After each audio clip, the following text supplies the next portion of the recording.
Olá, viajantes! Eu sou o Lucas Bettoni e hoje eu continuo a explorar junto com vocês alguns dos templos mais fantásticos do complexo de templos de Angkor, no Camboja. Eu sou fascinado pela história de Angkor e pela história do Império Khmer, e no melhor estilo Indiana Jones, dentro de um tuk-tuk e com um chapéu na cabeça para me proteger do sol, eu vou mostrar para vocês 3 templos muito especiais. Começando por Preakan, um templo dedicado a vários deuses, Buda, Brahma, Shiva e Vishnu, e que é conhecido como Palácio de Versalhes de Angkor, já que seus imensos corredores lembram um corredor de espelhos do Palácio Francês. Eu também vou mostrar um templo que, apesar de pequeno, é uma verdadeira joia, o Preanek Poan. E por último, um dos templos que mais me marcaram, Takeo, um templo inacabado e pouco visitado, mas que é simplesmente fascinante. E se tem alguma vantagem de vir no momento mais quente do dia, igual eu estou fazendo agora, é que está vazio, então você consegue, o templo fica quase, não sei como que está o templo em si, mas aqui na entrada praticamente não tem ninguém, então é mais tranquilo de explorar o templo, enfim, você evita as multidões. Se você vier no início da manhã, quando a maioria das pessoas vem os grandes grupos, né, de turistas, enfim, que tem muitos tours, e esses tours geralmente acontecem no início da manhã por causa do calor, assim você evita a multidão de pessoas. Mas de toda forma é complicado, você tem que vir preparado com água, venha com chapéu. Eu vim sem chapéu, sem boné outro dia, não dá, realmente você começa a suar o rosto, é um sol muito forte, mas é muito lindo, é um lugar muito, muito, muito lindo, todo lugar que você olha você vê uma coisa bonita, então realmente é muito interessante visitar os templos aqui de Angkor.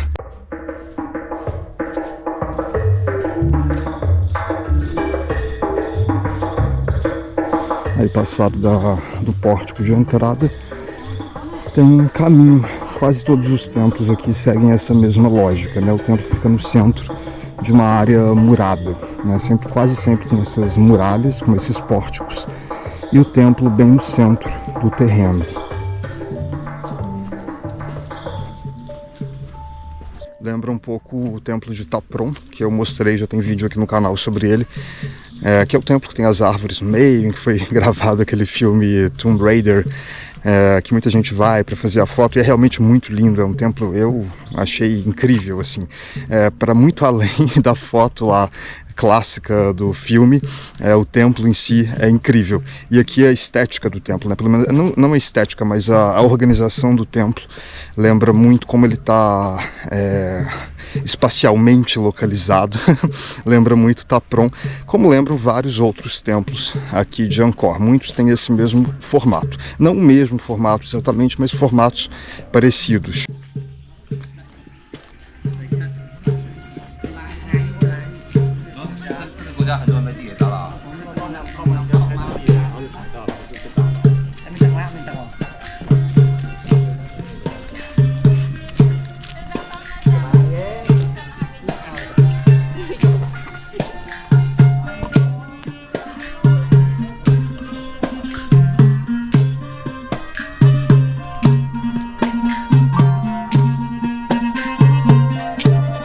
Ter pequenos grupos tocando assim nas entradas do templo, é bem comum você ver vários por aqui.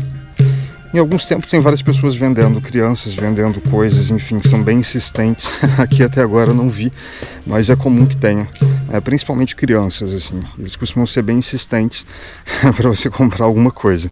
Mas enfim, agora eu tô aqui na entrada do templo e é mais um templo incrível, como praticamente todos aqui de Angkor. Muito, muito bonito. E esse templo é conhecido por suas grandes galerias, e há comparações, assim, só para as pessoas entenderem, né?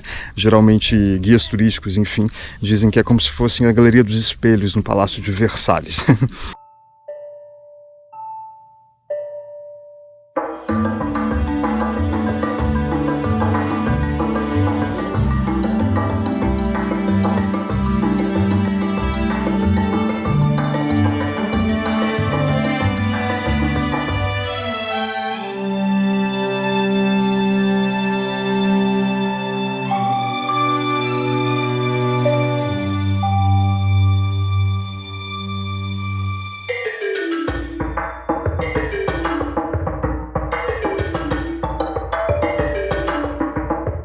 interessante notar uma coisa, que os arquitetos do Império Quimer, eles não dominavam totalmente, não dominavam, na verdade, a técnica do arco completo.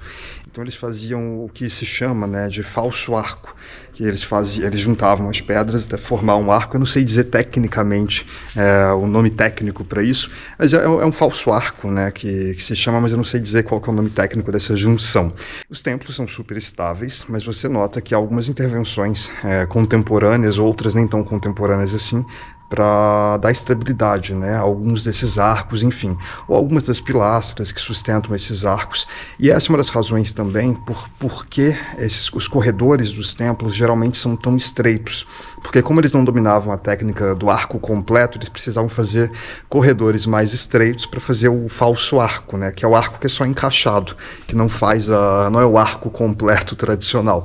Eles não chegaram a dominar essa técnica. De toda forma, é magnífica, assim, a arquitetura Quimer, a capacidade, né, de construir esses templos em pedra, só de ver isso daqui, né, o tamanho dessas pedras, a dificuldade logística, a engenharia por trás da construção de um templo desses centenas e centenas de anos atrás. Lembrando que o Império Quimer, ele durou aí em torno de 600 anos, começando aí no ano 800 depois de Cristo até algo em torno do ano 1400, mais ou menos 600 anos. Então é muito antigo, é muito sofisticado, né? A engenharia, as técnicas de engenharia usadas aqui são muito sofisticadas de qualquer forma.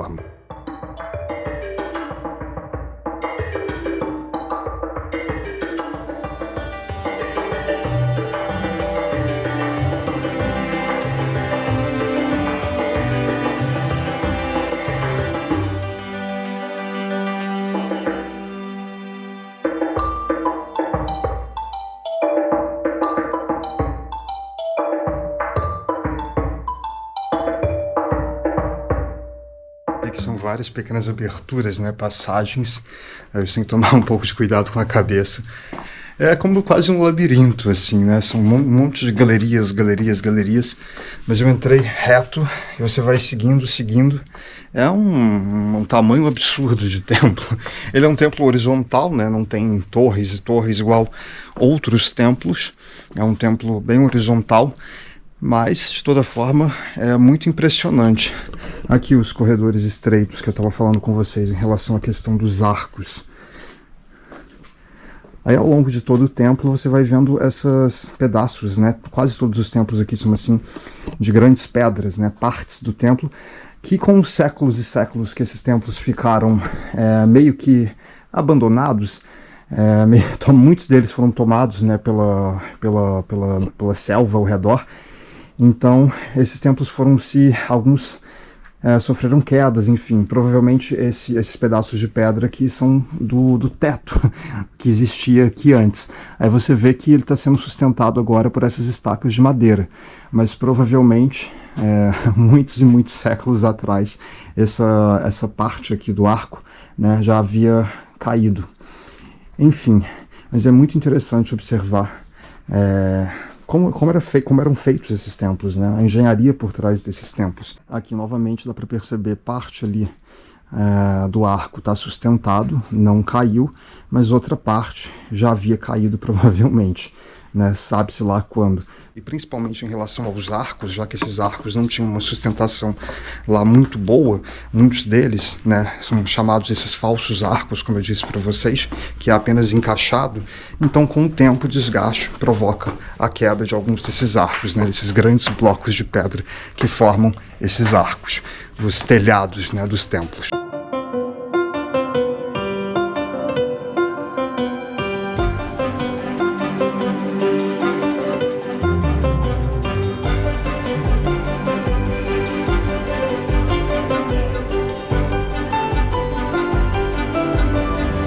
Agora saiu um pouco ali do corredor principal, na galeria principal do templo, e vim aqui para a parte externa, que eu adoro observar essa mistura de templo com ruínas de templos. Eu acho muito bonito, né? Essa coisa que você é meio templo, meio ruína, mas continua sendo um templo, um lugar sagrado. Dá um ar ainda mais de lugar sagrado, de lugar misterioso ao espaço.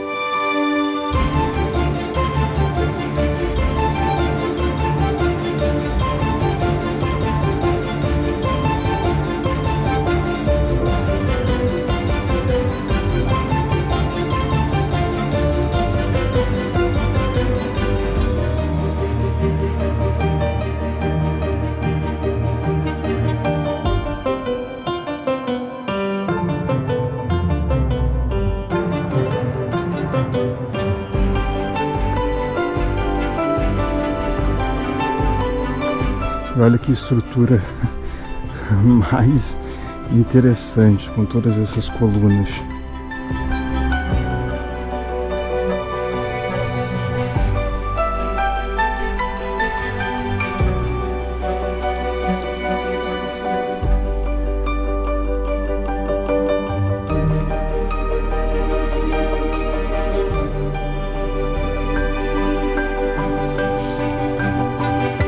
Curiosidade é que é muito comum ver furos nas pedras. Esses furos eram usados para transportar as pedras, né, os enormes blocos maciços até aqui. Então eles colocavam estacas, né, por dentro desses furos. Aí é bem interessante observar. Você vê quanto maior, né, o tamanho, maior a quantidade de furos. Muitas das pedras têm esses furos por causa disso, para facilitar o encaixe na hora que eles traziam, né, esses grandes blocos de pedra. E essas pedras vinham em geral de uma região que fica a 50 quilômetros daqui e vinham com a ajuda dos elefantes, né? Os elefantes eram os animais de tração para trazer, né, esses enormes blocos de pedra até aqui a região de Angkor. E agora encerro minha visita aqui a esse templo, lindo como praticamente todos os templos aqui de Angkor, e vamos continuar aí nosso trajeto, nossa visita por alguns dos templos menos famosos, mas esse daqui não é o caso, ele é bem famoso também, mas alguns dos templos menos visitados, templos menores. Agora eu vou para um templo menor, então vamos lá que tem muita coisa bonita ainda para ver aqui hoje, nesse dia de sol escaldante aqui em Angkor.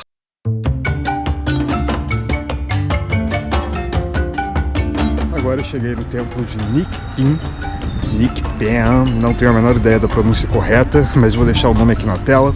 E é um templo bem especial porque ele fica ao redor de um grande poço ou um gigantesco espelho d'água, não sei exatamente como definir. Então você atravessa uma passarela, né, uma passarela para acessar o templo. E é muito bonito aqui, realmente a primeira impressão é muito boa, assim, é um lugar bonito, um lugar realmente tem cara de ser um templo especial.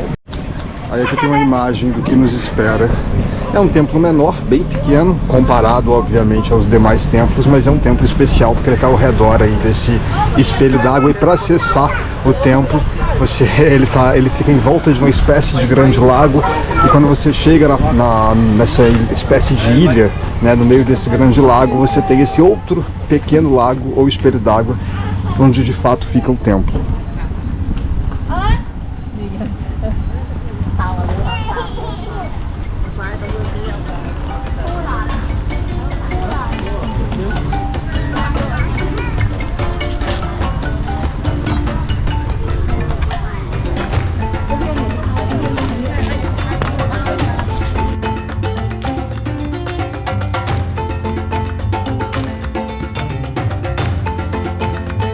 Só de atravessar essa passarela já valeu a visita, porque é muito lindo, assim, uma coisa meio poética, todas essas árvores sem folhagem, assim, no meio dessa água toda. É muito poético, gostei, inspirador o lugar.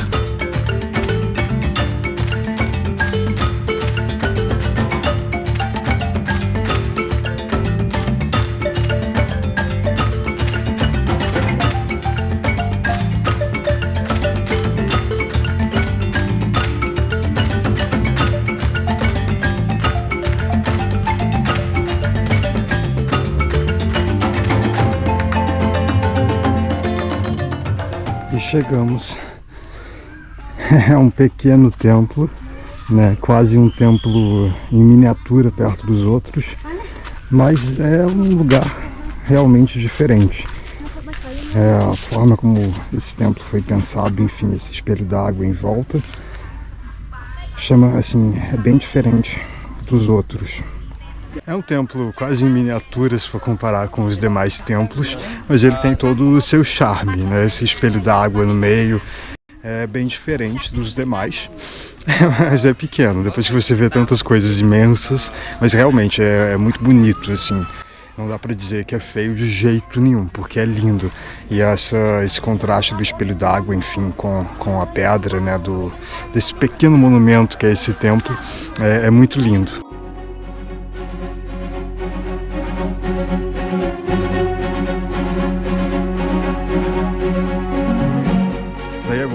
estamos no Templo Takeo, que mais uma vez eu não sei se a pronúncia está correta, mas é um templo que não tem uma entrada suntuosa, em termos de um pórtico, né?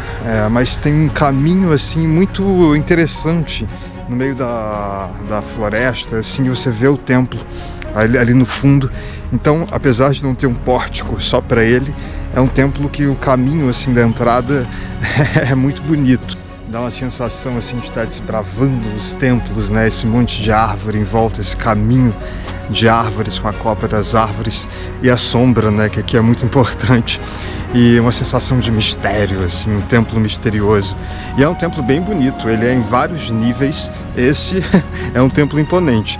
A gente acabou de sair de um templo mais simplesinho para os padrões de Angkor e agora estamos em um que não é tão visitado, mas é extremamente imponente, assim, é um templo que vale a visita, pelo jeito vale. Daqui já dá para ter essa sensação visual, assim, de um templo grande, majestoso. É um templo em 3 níveis, pelo jeito, como muitos dos templos aqui de Angkor. Isso tem um simbolismo, né, do Monte Meru, o ponto mais alto, a montanha dos deuses. Então tem esse simbolismo e muitos templos têm essa elevação em 3 níveis. E é um templo alto, bastante imponente. É claro que se você fizer como eu estou fazendo hoje, indo em vários templos no mesmo dia, por mais que eles sejam diferentes entre si, você em algum momento começa a ter a sensação que são meio parecidos. Não são, mas é um pouquinho do cansaço. Cada templo tem uma energia diferente, uma arquitetura diferente. Enfim, vale a pena conhecer todos com calma, mas de fato é um pouco cansativo. O calor dá uma cansada, se a gente for falar com sinceridade. Às vezes dá aquela, quero deitar, quero uma piscina. Enfim, mas vamos lá. E tem escada, aqui é muita escada. Olha que bonito. É muita escada, mas compensa.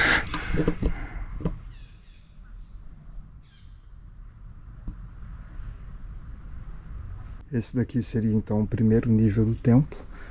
Aí subindo essa escada acessamos o 2º nível e provavelmente tem uma outra escada para acessar o 3º nível. Aí a localização das torres, enfim, cada templo tem uma lógica diferente, mas em geral essas torres simbolizam os pontos cardeais e tem todo um simbolismo, né, de como esses templos foram pensados, né, e a ideia dos 3 níveis, do ponto mais alto, essa espécie de torre no ponto mais alto, tem todo um simbolismo que eu não sei explicar em detalhes para vocês, eu posso acabar falando bobagem, mas em geral a localização tem a influência tanto do hinduísmo quanto do budismo, né, em relação ao Monte Meru, a ideia do monte onde estão os deuses, o ponto mais alto. E esse Monte Meru pode ser, por exemplo, o Himalaia, né, dependendo aí da religião.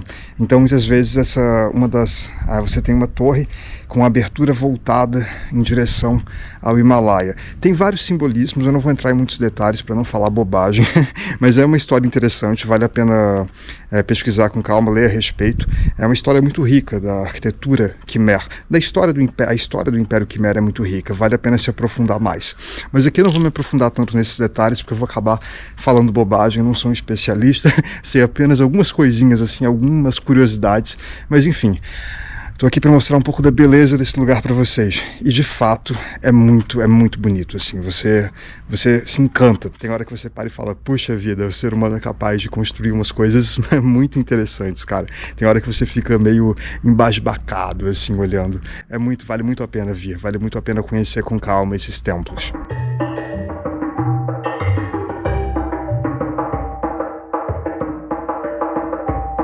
Vamos lá, vamos subir para o 2º nível para conhecer melhor aqui esse templo.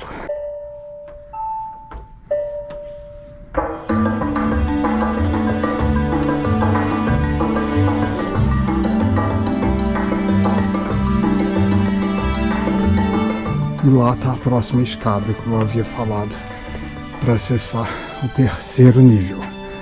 Deixa eu fazer uma panorâmica daqui para vocês entenderem a dinâmica do templo. Essa é a entrada principal, por onde eu entrei. Aqui embaixo é o 1º nível do templo. Agora estamos no 2º nível. E na sequência eu acesso o 3º nível do templo.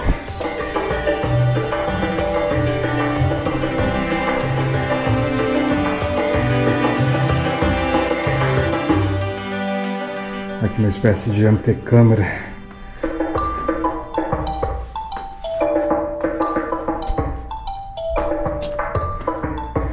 E ali, o acesso ao terceiro nível do templo. Aí essa escada aí é mais difícil.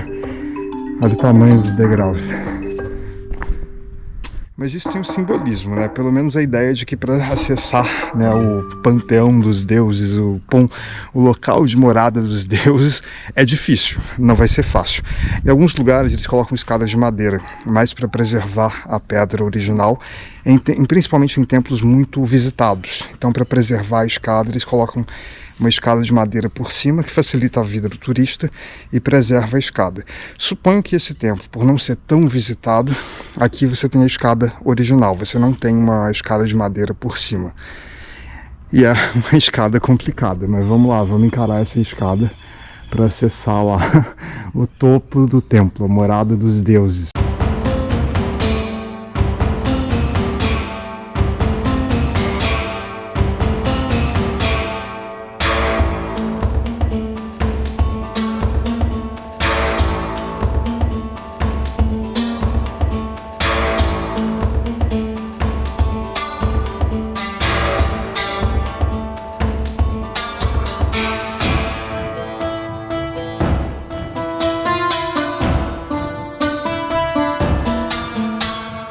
É uma escada difícil e um pouquinho perigosa de subir, mas vale a pena. Aqui em cima você tem a ideia da dimensão, do tamanho desse templo assim, de como o trabalho de construir isso daqui é uma coisa magistral. E tem mais uma escada ainda. É como se fosse um quarto nível o templo. Ou eu não sei se tudo isso seria o terceiro nível, mas o fato é que tem mais uma escada para acessar de fato o topo do templo. E cheguei aqui em cima, no topo do templo. Aí tem um pequeno altar. E essa é a vista aqui do topo desse templo. Mais uma escadinha. E vale muito a pena ter essa noção da dimensão, do espetáculo que é um templo como esse aqui em Angkor. E bastante suado, mas contente de ter conseguido visitar esses 3 templos nessa tarde de domingo. Eu tô gravando hoje num domingo de 39 graus. Suado, mas valeu a pena. Eu espero que vocês tenham gostado também de conhecer esses 3 templos menos visitados, menos conhecidos aqui do complexo de templos de Angkor, mas não são templos assim desconhecidos, né, diga-se de passagem, só são templos visitados por menos pessoas, porque a quantidade de templos aqui é muito grande, então as pessoas acabam priorizando os templos mais famosos, como Angkor Wat, Bayon, Taprom, mas enfim, se você estiver aqui em Siem Reap, estiver visitando a região aqui de Angkor, vale muito a pena incluir, né, esses templos que eu mostrei para vocês hoje, incluir no seu roteiro. Eu espero que vocês tenham gostado de mais esse vídeo, gostado de conhecer e explorar junto comigo mais um pouquinho aqui de Angkor. Por hoje é só, um grande abraço e até o próximo vídeo.